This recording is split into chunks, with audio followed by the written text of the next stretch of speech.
guys, welcome back to Cooking with Ash. Today I will be sharing with you guys another delicious recipe for Salara. I already have a recipe for Salara on the channel, and some know this as roly-poly red cake, whatever you call it by, whatever name you know it as. This recipe is dedicated to one of my biggest supporter, fan, follower. He recently passed. His name is Khaleel Mohammed. I am dedicating this recipe in his memory. I found out recently that he loves Salara, and what a better way to send out my sympathy to his family and let them know that we have them in our thoughts and prayer, and give them back a great memory of him, as he was a big foodie.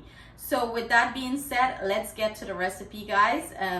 I hope Khaleel is given a resting place in paradise by Allah, and this recipe is going to be in his memories. Guys, I'm going to leave in the description box below some things about Khaleel, so please make sure you check it out, because he was an amazing man, a great man, a mentor, a great advisor. So I want people to know more about him. Although he is passed on, I believe that he should be featured for his greatness. So let's jump right into this recipe, guys.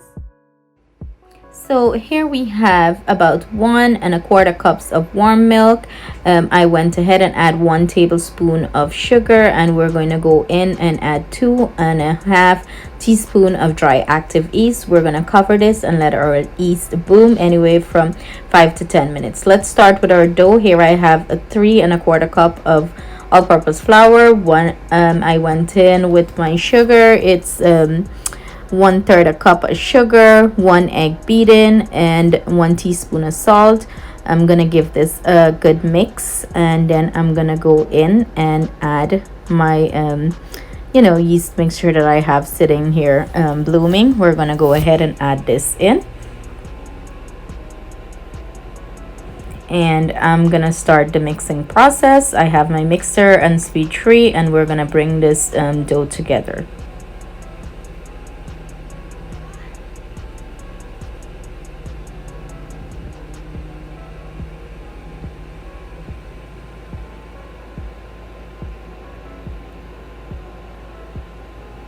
Now that our dough came together nicely, I am going to go ahead and add 1/4 cup of room temperature butter here and let that mix in.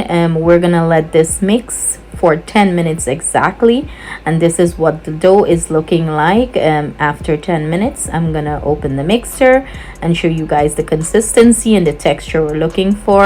As you can see, the dough is nice and stretchy, it's not pulling back. I went ahead and put it in a smooth ball, and I'm gonna cover this and let it rest for 1 hour. Now we're gonna go ahead and start preparing our filling. Everything I'm using, guys, will be listed in the description box below, the measurements and the ingredients. So I just went ahead and add my coconut into the karahi here that I have heating up. I went ahead and add my nutmeg, my cinnamon, my ginger, and I went in with my sugar, and we're gonna start combine everything together, let the flavors start mix up. Of course, I went in with my mixed essence to give this some nice flavor, and I'm gonna combine everything nicely here, guys, before I add my food coloring. And I'm going in with nice red vibrant color food coloring here. This is to your preference and how red you want it. You can add that to your preference color. I went ahead and add about a tablespoon of condensed milk and mix everything in, and I'm gonna go ahead and turn my stove off, because this is what we're looking for.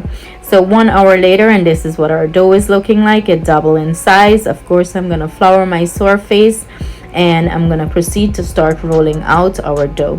And I'm gonna try to roll this out in a rectangle or a square. Let's see what I'm gonna end up with. It looks like a square somewhat. Here I have 1 egg beaten, and with a little bit of water inside, I went ahead and added to the side of the dough.